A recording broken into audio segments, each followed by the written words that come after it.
Hello, everybody. Great Monday evening. Great October 2nd. I am Dr. Anissa Short. Welcome to another episode of Conversations with ChosenPen. As I've said in the past, we are super excited and so delighted that you've chosen to be with us.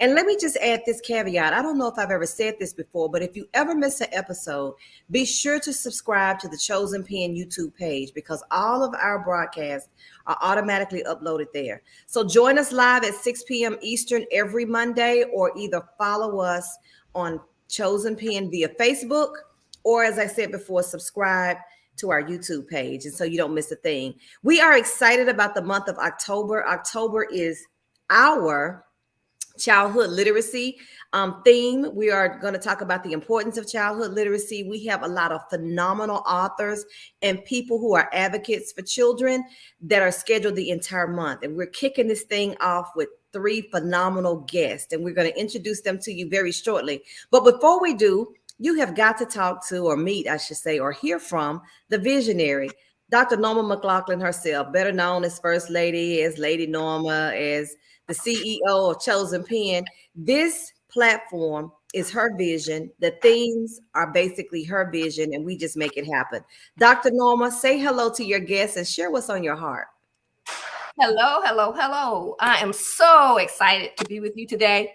I have been away, and it has been a phenomenal time that we've had over the last 2 weeks, spending it in South Africa. And we'll talk some more about that with our amazing curator as we went on our trip, and some more about what we plan to do about that in the future. But ChosenPen is on the move. We've come up where I'll announce today, right now, that we have another platform, and that platform is Forgiveness Across Borders. So we'll be talking some more about that as we enter into it, as we go back to South Africa, not only South Africa, but other amazing places. So stay tuned for that.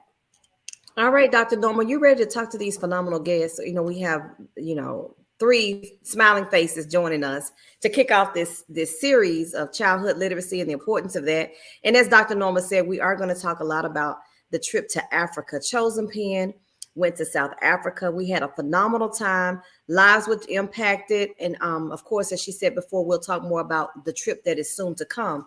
But Dr. Norma, let's go ahead and meet our guests. Would you like the honor of introducing them? Of course. I'll start with the ladies and let the gentleman be the most impactful person that we have with us tonight, especially talking about childhood literacy. But we have a person who has, talked about children, who works with preschool children, who is always, no matter where we are, talking about the children, talking with the children, or playing with the children. And that person is, of course, Miss Trazzia Wallace.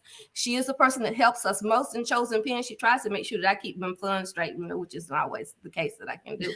But she is that person as our CFO for ChosenPen.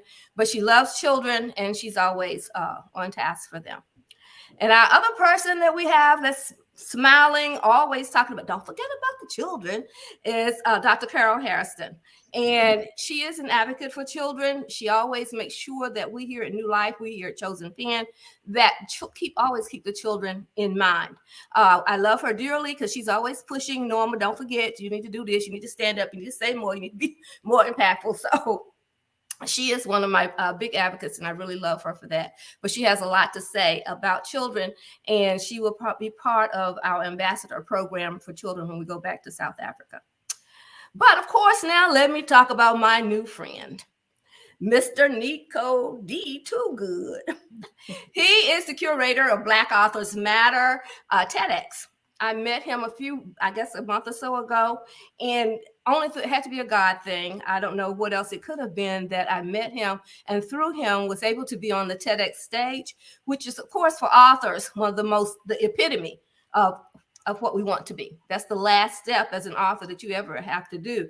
So I'm quite pleased and quite grateful to him for what he has done for me and for the ladies that accompany me. Also, all the other authors who would not ever have an opportunity to share a TEDx stage without him having done so. We know that people of color very seldom get that opportunity, and he is one who has made that happen. So, Mr. Nikko, he's also been very instrumental in our new projects and our moving forward with a lot of things, and I'm sure he'll share a lot of that with you. All right, well, let's get started with the questions. So, as I already stated, October is about childhood literacy. And Dr. Norma has already introduced our guest, and you can already see how literacy ties to who they are, what they do, and what they represent. When we went to Africa, why don't we just jump right there first? Okay. One of the projects that we had the privilege of participating in is visiting schools in Gabon. I hope I'm pronouncing that correctly, Botswana. Now, that was all made possible because of Black Authors Matter, the tour that Nikko Toogood has taken just ran with. I don't know. Cause so Nikko, let's talk to you first. Let's talk to you about literacy, your passion for what you're doing, the Black Authors Matters tour, how that all came about, and what your vision is for that. Thank you again for having me. Thank you, ChosenPen, for choosing me. And thank you, Dr. Norma, for the work that you are continuing to do. The Black Authors Matter Tour is about to turn 5 in 2023. So exciting. But it was really a one-time thing. It was never supposed to be 4 years later, the biggest, blackest thing. It was never supposed to be that. It was supposed to be a 1 year. We're going to have a book tour to help these Black authors get some traction. I'm going to be a missionary. I'm going to give back, and glory be to God. Well, God saw fit to have it another way. And so here we are, 4 years later, the largest Black international book tour in the world, literally helping authors connect back to the motherland, helping authors push forward into continents and places they may have never even had the vision for, and then giving them the proper stage that they deserve to share their stories and iconography. So it's been absolutely amazing, Dr. Short. Oh wow. You know, when you think about most authors, at least well, it depends on the circle that you're around. They get excited about their book. They most of the times they'll self-publish because they don't want to pay anybody. And then they'll have an event at the fellowship hall at the church, and they speak to everybody to buy their book, and they're just gonna become, young, rich, and famous because they wrote a book. When you introduce the concept of even traveling across state lines, sometimes people become very intimidated. So for you to have the vision to say, listen, sis, listen, my friends, we're going across the waters, we're going to the motherland, and we're not just going to land, but we're going to make an impact. Because listen, you all, when we went, Nikko had a schedule. That schedule was, it was like by the time we got to our R&R, it was like we just, all we could do was pass out, and then we still were busy, right?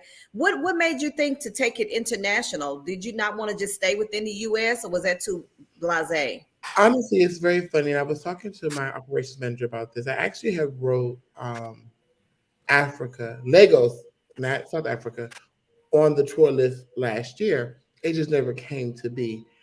But they say write the vision and make it plain. And sometimes we don't realize that we're writing down the vision. We're just writing down our thoughts. We don't understand the power of the pen and how putting it on paper really is a manifestation moment. And so it didn't even really hit me till we got back from Africa that, I wrote this last year and I did it. And it was really about Black people understanding culture and where we come from. And sometimes we don't often share that story, or we don't tend to even want to know about our African ancestors and where we come from in that journey and that place. So I thought it was needed conversation. I didn't think I would have 40 authors. When I first pitched this idea and talked to some friends about it, I said, let's take 5 or 10, keep it small. And, God magnified that and expanded that. Um, the basis of going international was truly to give authors a voice overseas and launch that international portion of their career. I can't tell authors how to monetize those the tools we give them, but we give them tools that are definitely worth mentioning in your pitches, in your branding. If you ever say I'm an international speaker, and for the majority of you all, if you did everything that I told you to do, you were a 2 or 3 time speaker internationally.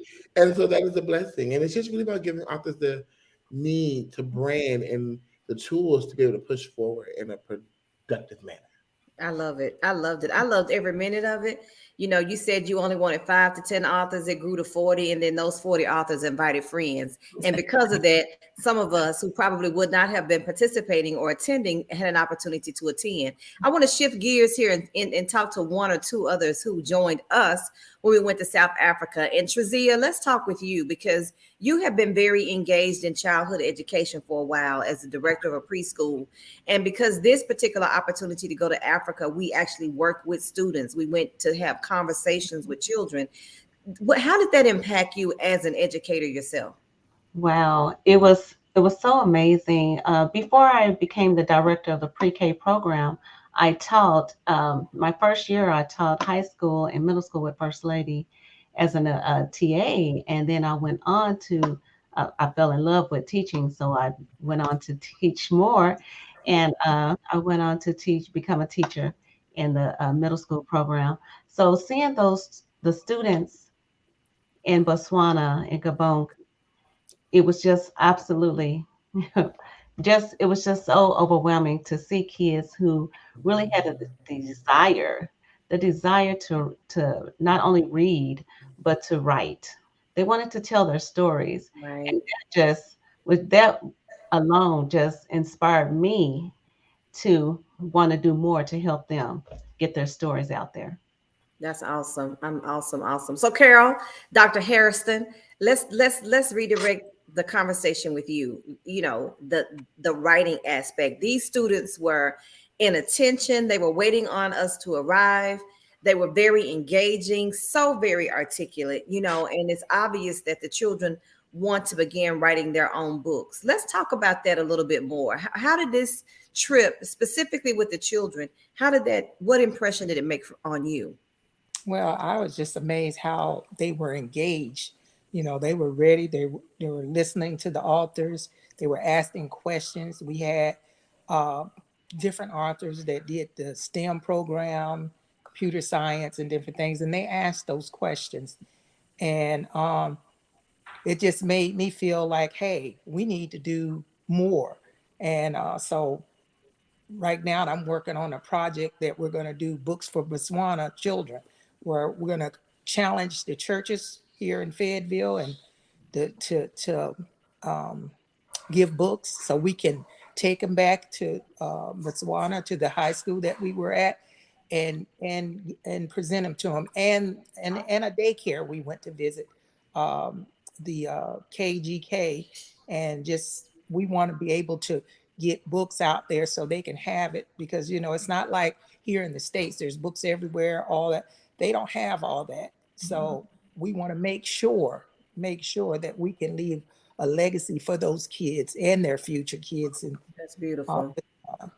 That's awesome. Awesome. And speaking of legacy, Dr. Norma McLaughlin was able to take the books written by her grandchildren to Africa. Can you imagine? Now, Dr. Norma, when you started ChosenPen reluctantly in 2013, did you ever imagine that this would have happened? No. As a matter of fact, I had that conversation today with someone about how the Holy Spirit was speaking to me to write, to do things to help people get their stories out. And of course I said, no, I'm not doing that. I've retired. I have no intentions of ever doing that again. But in today, I'm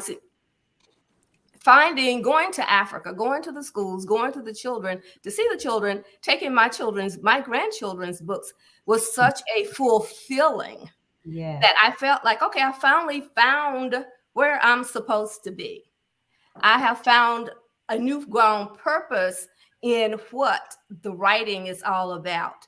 I have, in the authors, believe it or not, my very first authors back in 2013 are going back with me to Africa. Awesome. So it has come full circle. I don't know what to say other than in awe of what God is doing. And I always tell people that God is sovereign. And of course, when we can't see as far as he can see into the future. And he saw this in 2013 for me, right. Now in 2023. All I can say is thank God. I'm just, we won't get all emotional like we've been doing all this time. Know, right. I didn't bring any tissues with me. So here's the thing. And Nikko spoke to this just a moment ago about how your decision to just make one step, and you're thinking you're doing things from one perspective, but you don't realize that in the process of time, it can become so much bigger than you ever would have imagined. So I thought about, even after we came back from the trip, that I became acquainted with you, Dr. Norma, somewhere around 2017, because I was writing my first book and you were assisting me with it. I never would have imagined that my connection with you would have led me to Africa, a place that I've always wanted to go, but just never made the decision to do that. And then, of course, you're being obedient to the vision and just taking the action resulted in you connecting with a Nikko Toogood, who also was in a totally different state, who could then take what you've already started and it grows exponentially. So now, because of this partnership, not only are you assisting people with writing their books and helping them get their stories told, but you're taking them to the motherland, or as they say, welcome home when we arrive, right? Welcome home. So Nikko, let's talk a little bit about that. We're just a few of the people that were involved. What kind of feedback did you get from the others who are very passionate about, especially the children's authors? Because there were about maybe 6 or 7 children's authors, and so they were able to leave their books with the children in Botswana as well. What kind of feedback have you gotten from them? I think I've got nothing but positivity. It's still very unprocessed for me. I've been on the go. But just being able to reach back, and the children, especially in Botswana, were so attentive. And they asked the questions. They didn't just ask who, what, when, where, how. They wanted to really get into the meat and tails of this thing. And it's so amazing because in the country, or the continent of Africa, a lot of countries do not consider being an author a profession. And so to be able to show people who have taken that leap into writing books and are making money and are doing the work and creating the relationship ties to a place where they don't even see that as real income is really giving hope to the next generation of authors and writers to come from Africa. Again, such great feedback. So many awesome moments have been created, even with you all and our pen pal programs with the kids, just being able to really build and connect. And it's such a beautiful amalgamation of just ideas coming together. So I'm just so grateful. Yeah, I can imagine. You think about it, it all starts in the womb with a child. It really starts there. And then when they're born, the nurturing that they get from home. I grew up in a household where we had books all the time. There was books, magazines. We were encouraged to read. But then they have an opportunity to enter into a pre-K program and hopefully have someone as passionate as Trazzia Wallace as the director to make sure that the children are poured into, so they have an appreciation for not only learning, but growing, and then other supporters such as Dr. Carol Hairston, who's also passionate enough to, we didn't even think about this. When she got back, I was like, you know what? I'm just loving this circle, because she says, we're going to get these churches to donate books. And I'm like, well, that's right. They need to be doing something, right? That's a way they can. This is mission work. Honestly, this is just a version of mission work now. And so, and all of this is under the umbrella of ChosenPen by way of BAM, Black Authors Matters. Unfortunately, Nikko, I don't know if it's unfortunately or fortunately, but I don't see this getting any smaller anytime soon. It's going to grow exponentially, right? 100%. It's a little bit of both. It's fortunately, and it means that I'm going to be very tired. I'm going to need a lot more Botox, honey. But at the end of the day, the work is needed. I never thought my life would be this. I never thought that I would be the vessel to be even in this atmosphere. Again, I created my book tour because authors wanted a place, so I made a place. And a lot of my life is that, trying to help, overly trying to help, because it gets you in trouble. And so, I am grateful to God for choosing me. And I'm grateful to myself. And for anyone who needs to hear this, sometimes you have to celebrate you picking up the phone, answering the call. God calls many to be of vision and promise. But how many of us are really answering our purpose? That's good. We know what we're supposed to do. We see it every single day. It tugs on your heart. It plagues your mind. But you're so afraid to answer the call. a call that will change your life for the better. But more importantly, beyond changing your own life, you will change others' lives That's if right. you answer the So, call. So I'm grateful that I had enough common sense to do what God meant to make sense. That's good. That is really good. Dr. Norma, what questions or comments would you like to share? well, mainly, I'll talk a little bit about Nikko and I can talk a little bit about forgiveness across borders and how that came about, because I really don't know anyway. All I know is, next thing I know, he says, well, here's the name for your new platform. And he said, what do you like about this? I said, okay, what are we doing now? So Nikko, okay, you can talk a little bit about how God spoke that to your heart and how I was able to receive that. And because of that, we are now a new platform that has grown out of this mission. Well, I thought it was great because you talked about conversations and forgiveness. And so, you know, forgiveness is not for you, it's for you more than the other person. It's for you to make that common sense piece. And so what I thought was beautiful in that was this space or this place for us to be able to do it across borders and forgive in culture. And so a lot of times the African community and the Black community do not get together because there's this resentment. And so it's about us being able to really, really have those tough conversations with one another, but then also see where we meet in the middle, where we do well together, i.e., divorce, forgiveness of fathers, of your mother. And the best way to unify is to find unifying factors and discuss them. And that's how this kind of came about. Well, I am certainly, as you can tell, we've been working together on this for the last, I guess, couple of weeks or so. So it's about ready to kick off and be big. Or it is already big. It's already, Nikko, we got the approval from TEDx yesterday? This morning. The whole TEDx. Yeah. At this point, there's no turning around. You have a whole web page. Whether she wants to or not, it's a go, right?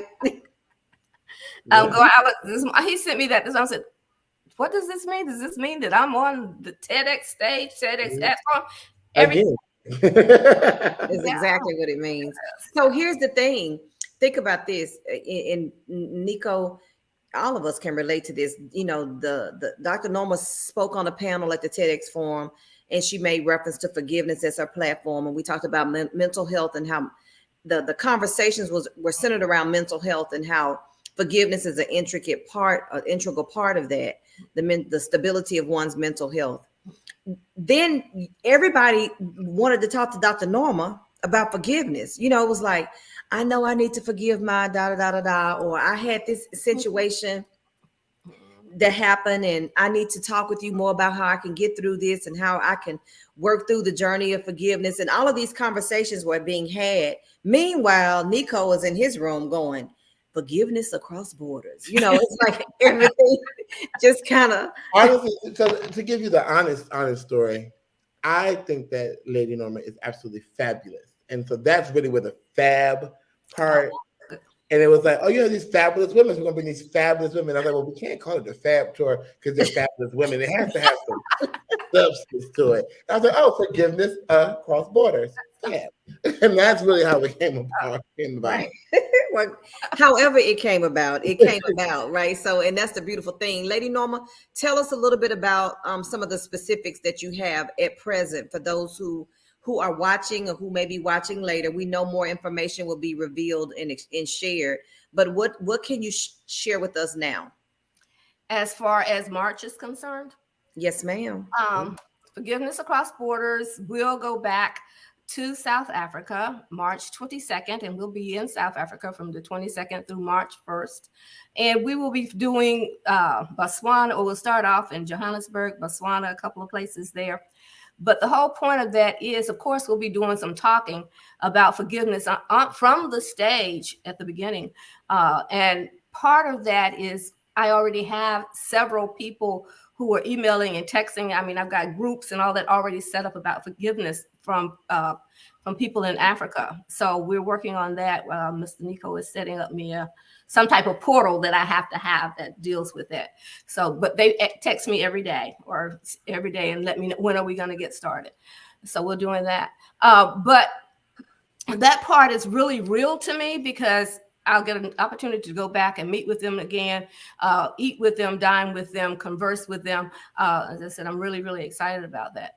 But the second part of the tour, the next leg, as we call it, of course, is going back to Botswana to talk with the children. And I think we've elongated that to 2 days now as opposed to one. So we have an opportunity to spend more time with the children while we're there. And we'll be able to give them more books. As a matter of fact, we'll be sending books periodically as we get them. So hopefully they will already have them once we get there. Then, of course, the big part is, well, I guess it's not big, but it's big for us when we go on our rest and restoration in Kasane. And that is where you saw all the videos that Miss Tracy was taking of us out in the wild. And that's an experience within itself. And I call that the circle of life, and learning the circle of life, because within that, I felt the presence of God in the beginning of creation and how God actually did the feeding line. So we had an opportunity to see that. But if people say, oh, I'm so sorry to see one animal attacking the other one, I'm saying, well, that's how God created it. He increased, somebody had to be at the bottom of the food chain. Unfortunately, that's how he did that. So we have to respect that and understand that it is nothing that we can do about that. And when we are eating and killing and doing things and eating ourselves, because we're at the top of the food chain. So that's the way that goes. But it did. Everything we did seemed to me, and hopefully the people who will go back with us will feel the spiritual, emotional effect that being back in the motherland has. I never thought I would experience that. I think I told Nikko one night when we were sitting there watching the dancing or the whatever, I'm going, I really can't explain this feeling. I feel like I'm being made whole. You feel like whatever that void was there that you never realized was there is now being filled. And I guess that's what going back to the motherland actually did for us. Spiritually and emotionally, it was all there for me. And I don't want to ruin what, for those who are coming. You all were there. I gave you a schedule, but I don't think you all really understood the depth of the schedule until you were in the moments. But you are literally taking on this emotional roller coaster that the first day that you are there, full day that you are there, you are going to the Apartheid Museum, seeing the history. But if you kind of realize the method to my madness, I start you there, but you end in celebration. You end in the progression of these people, and you really get to follow that from what they went through to where they are to the next generation, and you get this celebratory moment in all of it. And for those who decide to come, and I hope that many of you come as possible, post ending at 40 people, as all of you all that come, I want you to understand that you're going to see something that many would never get to see and understand. And you're going to feel something that is very overwhelming. And it is a beautiful thing. And honestly, a lot of people are paying money because they want to be on a TEDx stage. But I promise you, when you leave, it is the least important thing. It sure is. Yes. Right. The least important. Like TEDx is great, and a lot of people have gone on, and people are calling me, and they're making money, and they're getting booked, and they're getting those high booking fees. But it does not compare to what you will experience in transformation. Right. That's so great. You're absolutely right, Nikko. You're absolutely right. All right, we got about 2 or 3 minutes left, so let's do closing remarks. So Trazzia, let's start with you first. We're getting ready to go back in March. ChosenPen is hosting it. It's the Fab Tour, as I'm calling it. And so what would you offer as one reason why an author would want to be a part of this experience? Well, especially an author, especially a children's author, would love to attend because they can share their stories with these children and inspire them. Even the adult authors can inspire these children to speak their voice, which a lot of them wanted to do. They just need a little bit more encouragement and the how-tos and the why it's important and why not. A lot of them said that they could not, their parents would not let them write because it wasn't a future. They wanted them to be a doctor. And I Mhm. said, well, why can't you do both? Mhm. They never thought of it as to even think to do it. They thought they couldn't do it at all. So you can do both. You can do both. Why not? So That's I good, think it Chosen. would be important for all the authors to come and just pour into them so they can tell their stories. I love it. I love it. What about you, Carol? If anyone were considering the trip, now you and I end up being kind of like tag alongs. We were there for more support. But it was just as good for us. I say that in humor, but that really is how it came about. What would you offer as to a why? What would you extend if you were extending the invitation to someone? Maybe they aren't an author per se, but they maybe have a desire. Why would anyone want to be a part of this experience? Mm. Oh, well, I went as a tag along, but I felt so emotional just to be in Africa, our homeland, where our ancestors were taken away as slaves. So we don't know, we didn't get a chance to see, what tribe we're from or whatever. But to me, um, I got really emotional when we were in Kasani and the African dancers came, because I felt like, hey, I'm home. I felt at peace, and I Mhm. still feel at peace now coming back. And I'm so excited to go back. And I'm going back as an author. That to me is, I didn't want to write, and Anissa and First Lady got me to write. And so I was just like, you can inspire other people to write. I mean, there's stories that needs to be told. So I'm just telling people, if they have that opportunity to go and visit, even if you don't write, just go back and support. And the kids, you know how I love kids. So me, I want to do everything that I can to give to those children in Botswana, That's especially the beautiful. ones that wanted to do the computer science or the STEM programs, because they don't get all those opportunities. But I'm working on something right now, trying to find out, because I know Microsoft has a program where they will pay for scholarships for children to go to school free. So I'm looking into that so I can be able to take that information back to these young ladies and young um, kids if they want to go into the STEM program, different STEM programs. That's good. That is awesome, Dr. Hairston. I want to say this, and then Lady Norma, I'm gonna leave it with you to close out. But one of the things that I think was most touching for me is conversations had, and the children made reference to being excited about getting books that had children in them that looked like them. Mhm. Okay, it's all about being able to connect and identity. Identity is everything. But it reminded me of several years ago when I used to live in the state of Mississippi. The church that I attended, we had a missions. We did a lot of mission work, and some of the parishioners and people who were in the churches in Africa said they were so excited to see missionaries that looked like them. Identity, they can relate. It's not that no one else, other people can provide them with valuable information, other people can pour into them, and other people can bring them books and can provide them with the tools they need to create success. But it says a lot when you can identify with the person and that person looks just like you, or you have something in common.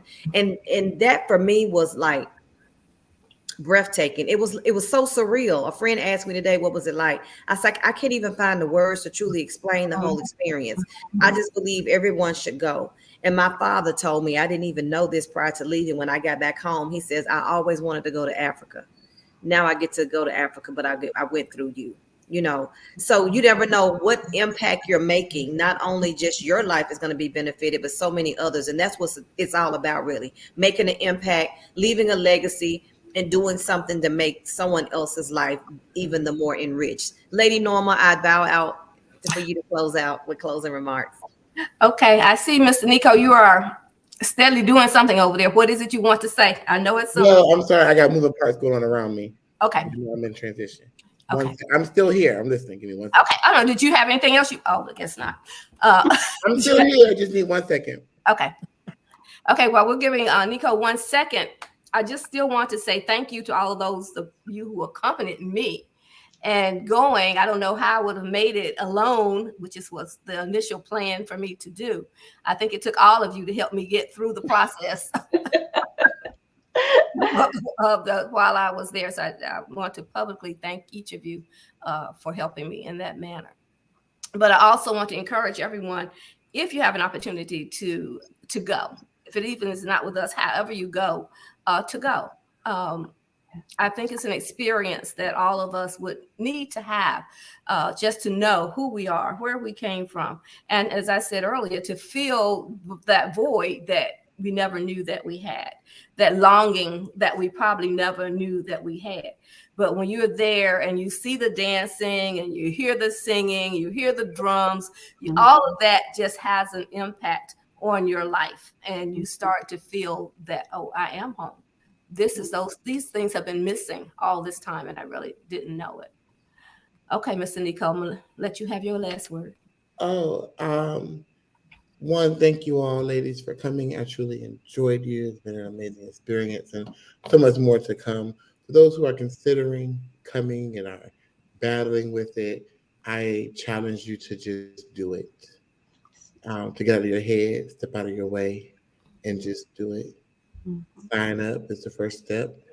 Pay your invoices on time is the next step. Jump on the plane on time is your next step. And